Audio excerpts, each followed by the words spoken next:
भूतं च भव्यं च सर्वं यस्याधितिष्ठति स्वर्यस्य च केवलं तस्मै ज्येष्ठाय ब्रह्मणे नमः। ओम शांति शांति शांति। गुरुकुल पौंधा के संस्थापक संचालक आचार्य हमारे बीच में उपस्थित हैं। पूज्यपाद स्वामी प्रणवानंद जी महाराज, डॉक्टर आचार्य धनंजय जी, हमारे बीच में उपस्थित सन्यासी स्वामी रितस्पति जी महाराज, बहन सूर्या देवी जी, इस कार्यक्रम के सम्माननीय अध्यक्ष डॉक्टर बलबीर आचार्य जी,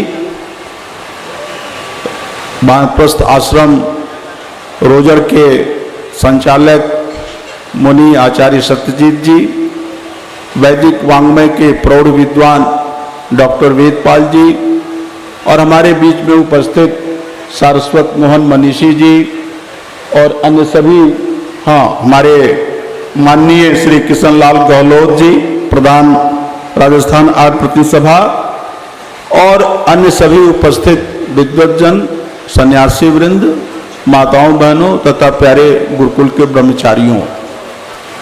इस सम्मेलन का विषय है वेद वेदांग सम्मेलन। वेद 4 हैं, ऋग्वेद, यजुर्वेद, सामवेद, अथर्ववेद। वेदांग 6 हैं, शिक्षा, कल्प, व्याकरण, निरुक्त, छंद और ज्योतिष। ये वेद वेदांग सम्मेलन में इन्हीं 4 वेदों पर और 6 वेदांगों पर चर्चा करनी है, और चर्चा हो भी रही है। सबसे दुखद बात यह है कि स्वामी दयानंद के जन्म का 200वां वर्ष पूरा हुआ है। अभी कुछ दिन पहले, ये 2082 विक्रम संवत है, 1881 विक्रम संवत में स्वामी दयानंद का जन्म हुआ था। 200 वर्ष पूरे हो गए और 201वें वर्ष में हम लोग आ गए हैं।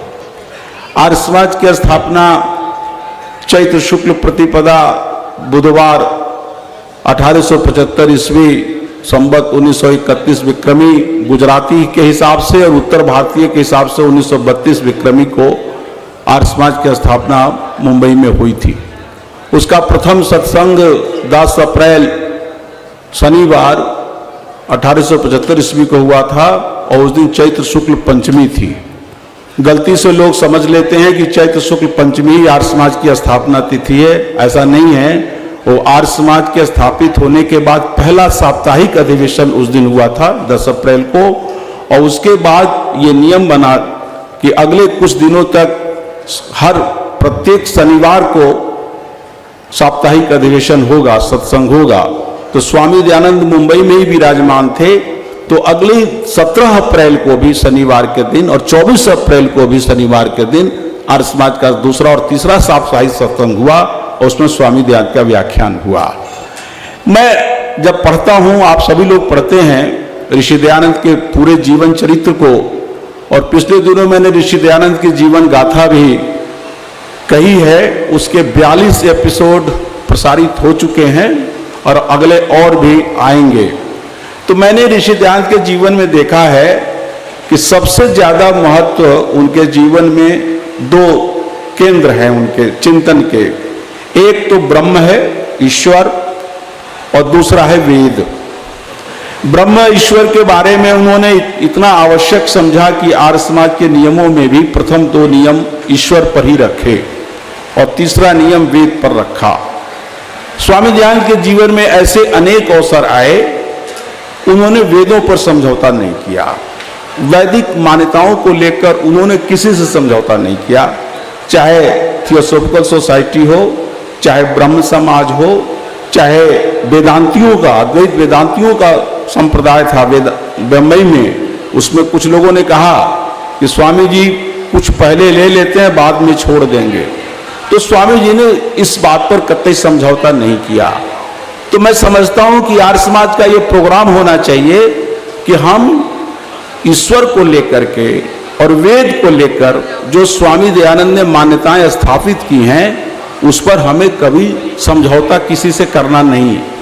और उसकी पुष्टि में हम जितना भी प्रयत्न कर सकते हैं वो प्रयत्न करना चाहिए। डॉक्टर वेदपाल जी की चिंता जो है वो हम सभी विद्वानों की चिंता है। आज मैं बहुत खुले बोलने का मैं आदी हूं।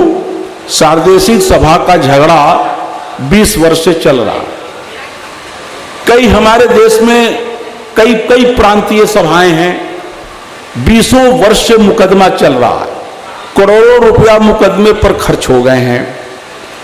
और मैं नहीं समझता कि किसी सभा ने 1 लाख भी खर्च किया हो वेद के प्रचार के लिए। 20 वर्ष से किसी भी सभा ने 1 लाख रुपया भी खर्च नहीं किया। किसी विद्वान को बनाने में कोई योगदान नहीं है किसी सभाओं का। ये काम गुरुकुल वाले कर रहे हैं बेचारे, जो थोड़े बहुत गुरुकुल हैं लड़कों के और लड़कियों के, छात्रों के छात्राओं के, ये वेद के विद्वान बना रहे हैं, वेद पर आने वाले आक्षेपों का उत्तर दे रहे हैं, वेद पर लेख लिख रहे हैं, वेद के उपदेशक बन रहे हैं। सभाओं का काम क्या है? मुकदमा लड़ना है। थोड़े से वामपंथी हैं हमारे देश में। वामपंथियों की आबादी आर्य समाजियों से मैं समझता हूं कम से कम उससे 10% होगी। जितने आर्य समाजी हैं हमारे देश में उससे 10%, यदि 100 आर्य समाजी हैं तो 10 वामपंथी होंगे। ये भी मैं ज्यादा अनुमान कर रहा हूं। लेकिन वामपंथियों ने अनेक ऐसे गढ़ बना लिए जहां उनकी विचारधारा को खूब पुष्पित किया गया, पल्वित किया गया। पूरा जेएनयू का डिपार्टमेंट पिछले 20 वर्षों से वामपंथ विचारधारा का गढ़ बना हुआ है। सरकार के पैसे से अब रोमिला थापर ने, इरफान हबीब ने और तमाम उन स्कॉलरों ने, विद्वानों ने वेद के विरुद्ध, भारतीय प्राचीन इतिहास के विरुद्ध, भारतीय संस्कृति के विरुद्ध न जाने कितने ग्रंथ लिखे, कितने सेमिनार कराए, कितना प्रचार किया। और पिछले आजादी के 70 वर्षों के बाद भी हम पता नहीं क्या कर रहे हैं। आज कौन सा इंस्टीट्यूट है आर्य समाज में? वैदिक इंस्टीट्यूट, जहां एक इंस्टीट्यूट बनाकर, एक संस्थान बनाकर वेदों पर अनुसंधान हो रहा हो, बताइए कहां है? व्यक्तिगत रूप से सूर्या जी लिखे और डॉक्टर वेदपाल जी लिखे, सत्यजीत जी कुछ काम करें, उदयनाचार्य काम करें, आनंद जी हैदराबाद वाले काम व्यक्तिगत है, और ऐसे अनेक विद्वान हैं। आपका क्या योगदान है वेद के प्रचार के लिए? कोई योगदान नहीं। बाहर विदेश प्रचार करने जाना है, किसी वेद के विद्वान को नहीं भेजना है। नेता चला जाता है प्रचार करके, पता नहीं क्या चला आता है। तो ये बड़ी भयावह स्थिति है। मैं इस पर ज्यादा नहीं बोलूंगा, कुछ काम की बात भी बताऊंगा कि वेद के प्रचार के लिए क्या योगदान है। सार्वदेशिक धर्मार्य सभा होती थी और उसमें बड़े बड़े विद्वान रहते थे। आचार्य वैद्यनाथ शास्त्री, आचार्य विशिष्टवादी, पंडित धर्मदेव विद्यामार्तन, युधिष्ठिर मीमांसक, ब्रह्ममुनि जी, ब्रह्मदत्त जिज्ञासु। आज 20 वर्ष से सार्वदेशिक सभा न जाने कितनी है और धर्मार्य सभा खत्म है। कहां है धर्मार्य सभा? कोई धर्मार्य सभा नहीं, इसकी कोई जरूरत नहीं समझते। बड़े बड़े सम्मेलन किए जाते हैं, वहां विद्वानों को 2 घंटे में निपटा दिया जाता है और ऐसे समय दिया जाता है विद्वानों को जिसमें जनता उठ खड़ी हो। उद्घाटन हो गया, लोग खाने चले गए, विद्वान को कह दिया बस तुम लोग 5 आदमी बोल लो, और पंपलेट में कहीं नाम भी नहीं। पिछले कई वर्षों से जो बड़े बड़े सम्मेलन हो रहे हैं, उन सम्मेलनों में ये लिखा ही नहीं जाता किस विद्वान का भाषण होगा, कौन सम्मेलन होगा। बंबई में तो वेद सम्मेलन ही नहीं हुआ। ये क्या भयावह स्थिति हमने बना रखी है, और कहां जाए, कहां रोए, किससे कहें? तो भाई ये कहते हैं कि जब कोई ना माने तो जनता के पास जाओ। तो आर्य जनता के पास हम लोग अपनी बात कह रहे हैं कि भाई वेदों की रक्षा के लिए ये सभाओं पर आप दबाव डालिए। आप सभाओं का अधिकारी बन जाते हो, सभाओं की संपत्ति को बेच देते हो, सभाओं की संपत्ति को लीज पर दे देते हो, अब वेद के लिए कोई काम नहीं कर रहे। इतने आक्षेप हो रहे हैं, क्या करें? कितने लोग जवाब दें? और ये भी खत्म हो जाएंगे।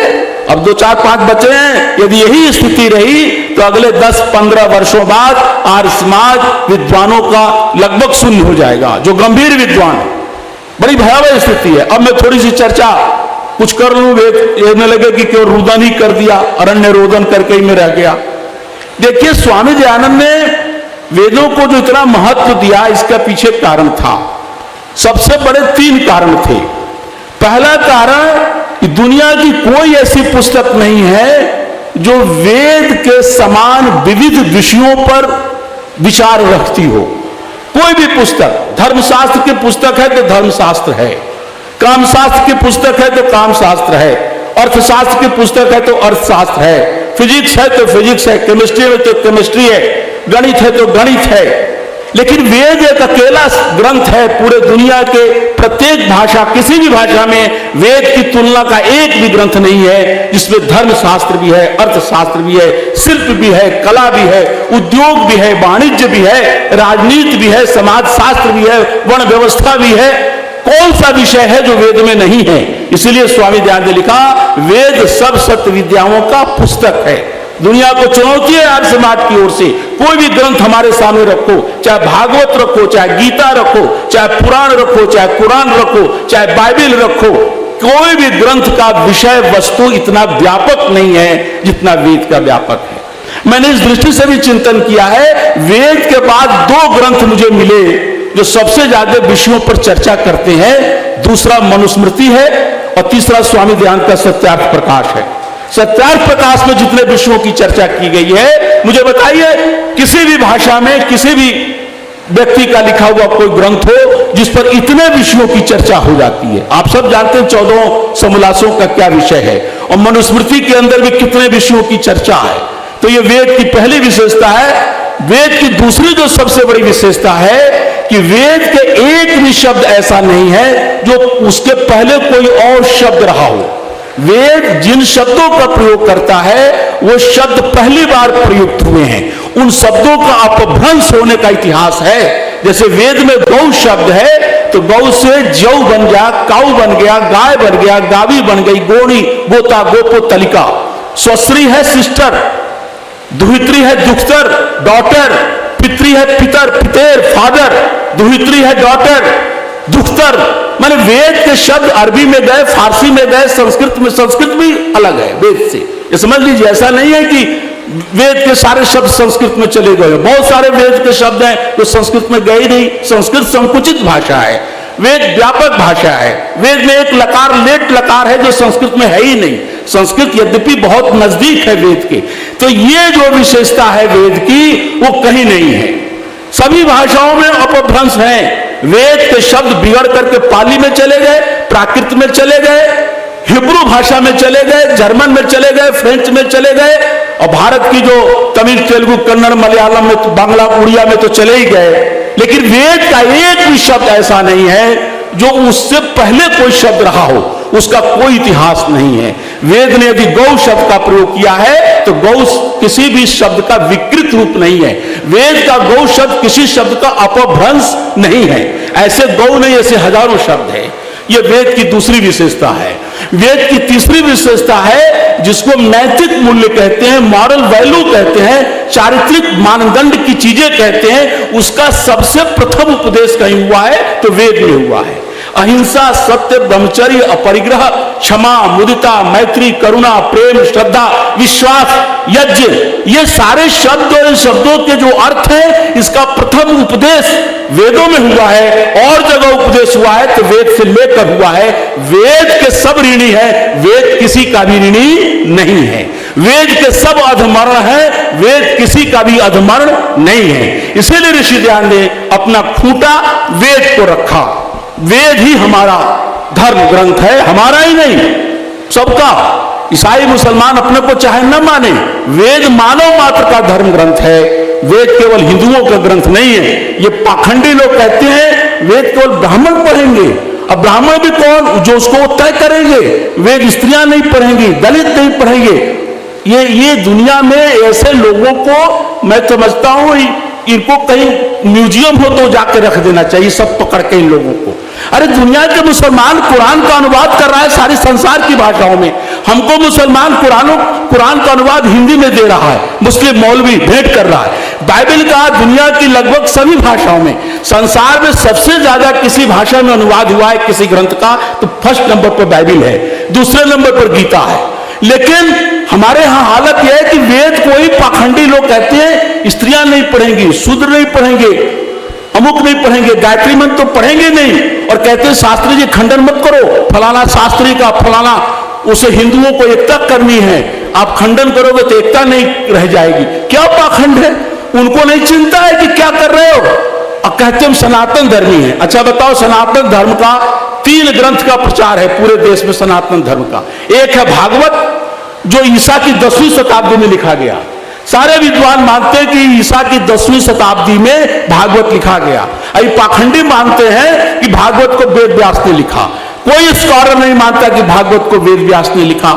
अभी पिछले दिनों यूट्यूब पर समाचार आया, वहां के शंकराचार्य पुरी वाले शंकराचार्य ने बयान दिया है, निश्चलानंद ने, कि जयदयाल गोविंद का, जो गीता प्रेस के आदि प्रतिष्ठाता थे, गीता प्रेस बहुत बड़ा हिंदुओं का प्रेस है, बहुत बड़ा धार्मिक ग्रंथों का प्रकाशक क्षेत्र है, उसने मालवीय जी से मिले जयदयाल गोविंद का, और उन्होंने कहा कि भागवत में जो रास पंचाध्यायी है वो बड़ा गड़बड़ है। गोपियों के साथ जो विहार हो रहा है कृष्ण का, वो बताने लायक नहीं है, और पता नहीं कैसे लोगों ने उसको अनुवाद किए हैं। तो जयदयाल गोविंद का ने कहा, मालवीय जी से मिलकर के तय किया कि भागवत पुराण हम छापेंगे तो रास पंचाध्यायी हटा देंगे, निकाल देंगे। ये अच्छा निर्णय ले रहे थे। करपात्री घुस गए बीच में, करपात्री जी, और करपात्री जी ने बाध्य कर दिया जयदयाल गोविंद का को और मालवीय जी को कि नहीं रहेगा, और उस पर टिप्पणी दे देंगे। तो 10-20 श्लोक हैं, 5-6 पेज में गीता प्रेस ने उसकी जबरदस्ती मुलम्मा चढ़ा करके वो रास पंचाध्यायी की कथा को। तो ये स्थिति है इनकी। आप समझिए कि मरानचरितमानस तो पिछले 400 वर्ष पुराना ग्रंथ है, उसका सब जगह अखंड पाठ हो रहा है। भागवत की कथा पढ़ रहे हैं लोग। स्वामी दयानंद के जीवन की कथा जब मैं किया, और मैं तो पहले से भी पढ़ता रहा हूं, तो स्वामी दयानंद के जीवन का पहला ग्रंथ है संध्या और दूसरा ग्रंथ है भागवत खंडनम। और पूरे जीवन में एक बार नहीं, हजारों बार भागवत का खंडन किया। एक तो बहुत बड़ा पंडित आ गया जो विरजानंद का पढ़ाया हुआ शिष्य था, उनका गुरु भाई था। उसने कहा, स्वामी जी आप भागवत का खंडन क्यों करते हो? तो स्वामी जी ने कहा कि भागवत में इतनी अशुद्धियां हैं, व्याकरण की बहुत अशुद्धियां हैं, इतनी अशुद्धि व्यास जी कर ही नहीं सकते जिसके नाम पर तुम भागवत को कहते हो। तो उन्होंने कहा, स्वामी जी ऐसे बताइए। तो स्वामी जी ने बताया, लिखो। उन्होंने लिखा वंश विस्तार। भागवत में वंश विस्तार शब्द है, और तुम तो व्याकरण पढ़ो गुरु जी से, दंडी जी से, वंश विस्तारा बनेगा, वंश विस्तरा बनेगा। संस्कृत में विस्तार के लिए, फैलाव के लिए 2 शब्द मिलता है। जंगल का फैलाव कहेंगे तो विस्तार, देश के विस्तार में विस्तार शब्द का प्रयोग, और शब्द के विस्तार में विस्तर का प्रयोग। इसलिए स्वामी जी लिखते हैं, तत्वमया विस्तरेण प्रोक्तम अलमति विस्तरेण। संस्कृत में विस्तरेण का प्रयोग होगा, विस्तार का प्रयोग नहीं होगा। तो ऐसे एक नहीं अनेक गलतियां भागवत को लिख कर दे दी, और वो पंडित चुप हो गया। आज स्थिति है कि हिंदू अपने को कहने वाला, चारों वेद में नहीं किसी हिंदू शब्द नहीं है। ये पाखंडी कहते हैं एक मंत्र का पहला अक्षर हिम, और उसी दूसरे मंत्र का पहला अक्षर दू, उसको मिला दिया। कहीं का ईट कहीं का रोड़ा, भागमती ने कुनबा जोड़ा और कह दिया हिंदू बन गया। हिंदू संस्कृत भाषा का शब्द नहीं है। हिंदू वेद की क्या, चंद्रधर शर्मा गुलेरी ने लिखा, जो पौराणिक पंडित थे। उन्होंने लिखा कि ज्वाला प्रसाद मिश्र जो पौराणिक पंडित था, ये लोगों ने इतनी झूठ बोले कि हिंदू शब्द यहां मिलता है वहां मिलता है। देखा गया तो कोई भी 10वीं शताब्दी से पहले किसी भी ग्रंथ में हिंदू नहीं मिलता, संस्कृत के छोड़कर, और संस्कृत में तो है ही नहीं।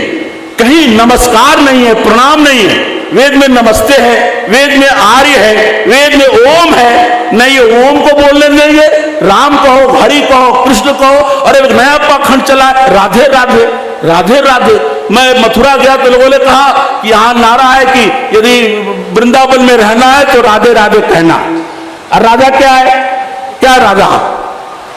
अमर स्वामी जी ने एक जगह भाषण दे रहे थे। अमर स्वामी जी, उनके ग्रंथों का संकलन मैं छपा रहा हूं, ठाकुर विक्रम सिंह के ट्रस्ट छाप रहा है। 19 सितंबर को उसका लोकार्पण होगा। तो उन्होंने अपने भाषण में कहा कि राधा जो थी श्री कृष्ण की मामी थी। ये बात महाभारत में नहीं लिखा है, ये पुराणों में लिखा है कि राधा कृष्ण के मामा का नाम रायण था, उसकी पत्नी राधा थी।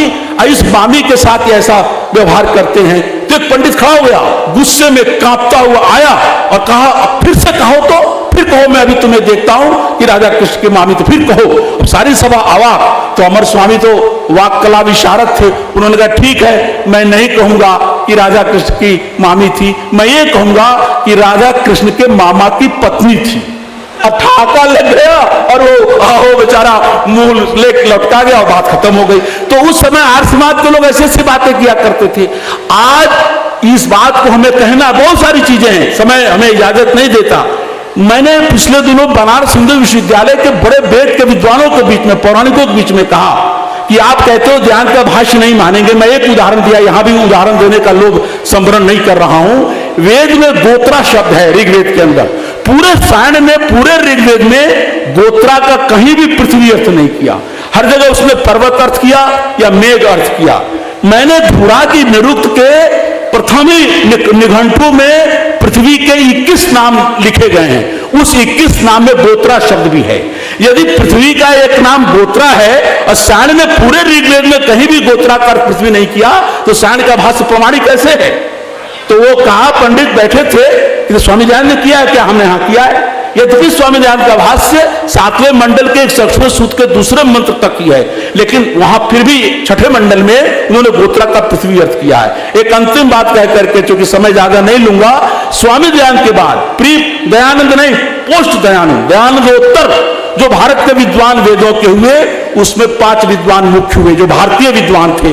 एक सत्वर सामश्रमी, दूसरे दामोदर सातवलेकर, तीसरे मधुसूदन ओझा, चौथे अरविंद घोष और 5वें वासुदेव शरण अग्रवाल। इनके संपूर्ण वैदिक साहित्य जो उन्होंने लिखा है आप पढ़ेंगे तो कम से कम 50% उन्होंने वो मान्यताएं स्थापित की हैं जो दयानंद ने वेदों के बारे में कही थी। लेकिन ये पाखंडी लोग कहीं भी इनको भी नहीं पढ़ते कि डर के मारे कि यदि अरविंद को पढ़ेंगे तो अरविंद ने सायण की बड़ी कड़ी समीक्षा की है। यदि हम सातवलेकर को पढ़ेंगे तो उन्होंने शास्त्रार्थ की चुनौती दी थी कि वेदों में कहा है पशुबलि, तो सायण सावत लेकर से भी भागते हैं। मधुसूदन ओझा तक ने कहा है कि गौतम महिल्या की कथा घुसेड़ दी गई है। स्वामी दयानंद ने ऋग्वेदी भाषुका में जो अर्थ किया वही सही है। तो कहने का मतलब जो दयानंदोत्तर भी विद्वान है उन पर भी और स्वामी दयानंद के ग्रंथों पर सायण के साथ तुलनात्मक अध्ययन, बहुत काम तो बहुत है, ये काम कौन करेगा?